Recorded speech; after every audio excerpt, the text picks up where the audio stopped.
kudune damkar iki. Lah iki kudune damkar, nek ora damkar ya ora iso no. Few moments later.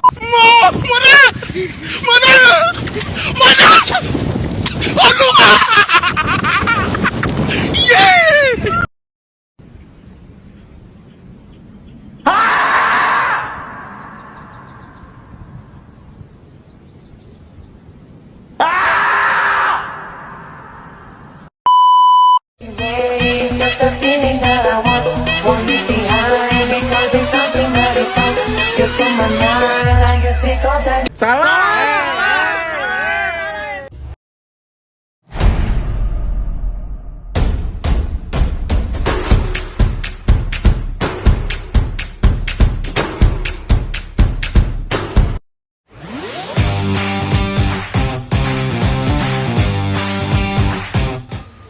Assalamualaikum warahmatullahi wabarakatuh.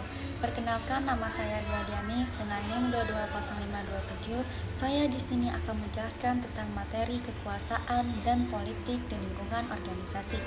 Kekuasaan dalam organisasi dapat didefinisikan sebagai kemampuan seseorang atau kelompok untuk mempengaruhi, mengontrol, dan mengarahkan orang lain serta sumber daya yang ada. Lalu konsepnya itu ada 3. Yang pertama ada pengaruh, yang dimana kemampuan untuk mempengaruhi orang lain dan mengarahkan mereka sesuai kehendak kita.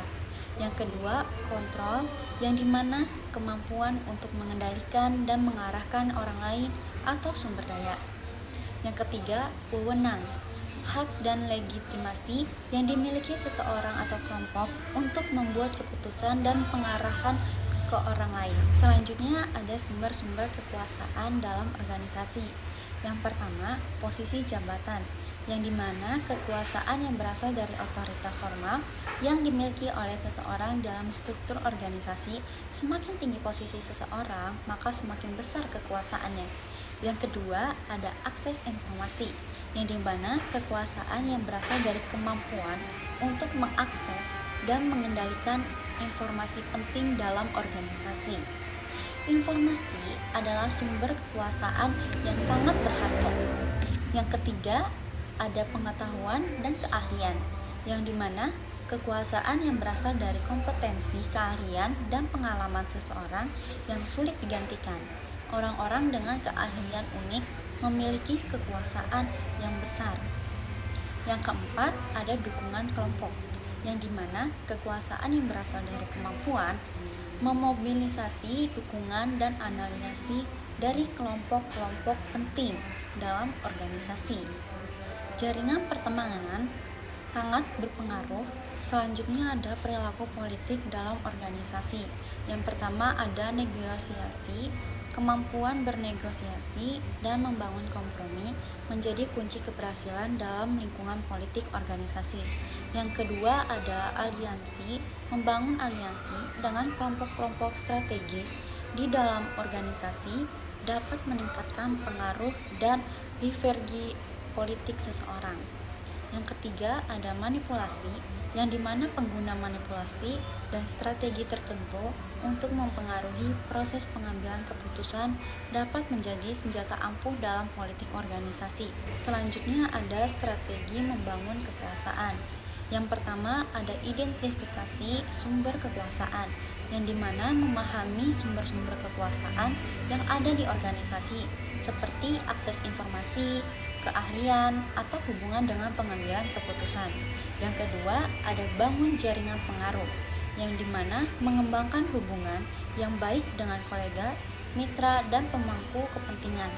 Itu adalah kunci untuk membangun dukungan dan pengaruh.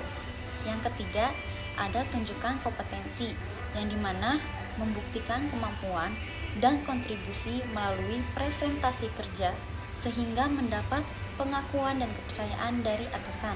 Yang keempat, ada memanfaatkan momentum, yang dimana kenali peluang-peluang strategis di organisasi seperti proyek penting atau kebutuhan khusus untuk meningkatkan peran dan pengaruh. Selanjutnya ada konflik dan negosiasi dalam lingkungan politik organisasi. Yang pertama ada memahami konflik, yang kedua ada strategi penyelesaian, yang ketiga ada peran pemimpinan. Konflik dan negosiasi merupakan bagian tak terpisahkan dari dinamika politik di dalam organisasi. Memahami sumber-sumber konflik, baik yang bersifat struktural maupun personal. Selanjutnya adalah kepemimpinan dan kekuasaan. Yang pertama itu kekuasaan formal, yang dimana seperti wewenang mengambil keputusan dan kemampuan mengendalikan sumber daya. Yang kedua ada kekuasaan informal, yang dimana karisma, kemampuan berkomunikasi, dan kepribadian pemimpin dapat memberi pengaruh informal yang kuat terhadap pengikut. Yang ketiga, menggunakan kekuasaan dengan bijak, yang dimana pemimpin yang efektif mampu menyeimbangkan kekuatan formal dan informal untuk memotivasi, memperdayakan, dan pemimpin tim dengan baik. Lalu di sini ada dampak kekuasaan dan politik terhadap kinerja organisasi. Yang pertama, dampak positifnya itu pengguna kekuasaan dan politik yang efektif dapat meningkatkan koordinasi, pengambilan keputusan, dan akulasi sumber daya di dalam organisasi. Yang kedua itu dampak negatifnya, konflik politik dan menyalahgunakan kekuasaan dapat menimbulkan masalah seperti stres, konflik interpersonal, dan menurunnya motivasi karyawan. Selanjutnya ada etika dan tanggung jawab dalam penggunaan kekuasaan. Yang pertama ada integritas dan akuntabilitas, yang dimana pemimpin harus menjunjung tinggi integritas dan bertanggung jawab dalam menggunakan kekuasaannya. Yang kedua itu ada pemberdayaan dan kolaborasi, yang dimana kekuasaan yang efektif adalah yang mampu memberdayakan dengan melibatkan orang lain, memupuk kolaborasi dan mengembangkan bakat karyawan, akan menciptakan lingkungan kerja yang sehat dan produktif. Yang ketiga itu pengambilan keputusan yang bijak.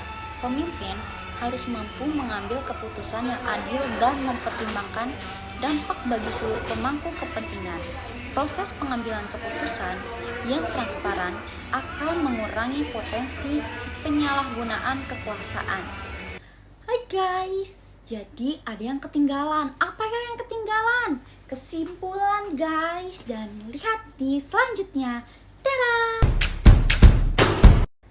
Kesimpulan yang kita ambil dari materi kekuasaan dan politik di lingkungan organisasi dalam perilaku keorganisasian sangat penting dalam beberapa hal. Yang pertama, ada kekuasaan sebagai alat pengaruh yang dimana digunakan untuk mempengaruhi keputusan dan perilaku anggota organisasi. Yang kedua, ada politik organisasi yang dimana berkaitan dengan upaya individu atau kelompok untuk mencapai tujuan, bisa positif, bisa negatif. Yang ketiga, ada dinamika hubungan, yang dimana hubungan antara kekuasaan dan politik dapat mempengaruhi iklim kerja. Ada yang keempat, etika pengguna kekuasaan dan politik, yaitu harus diimbangi dengan etika. Yang kelima, pengaruh terhadap kinerja, kekuasaan dan politik yang dikelola dengan baik dapat meningkatkan kinerja organisasi. Sekian dari saya. Wassalamualaikum warahmatullahi wabarakatuh. Bye-bye.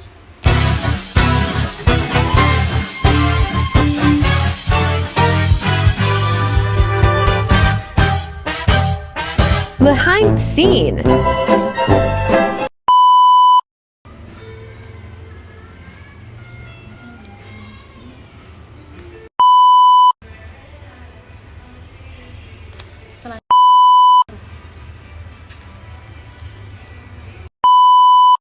Sangat berpengaruh dan sangat penting.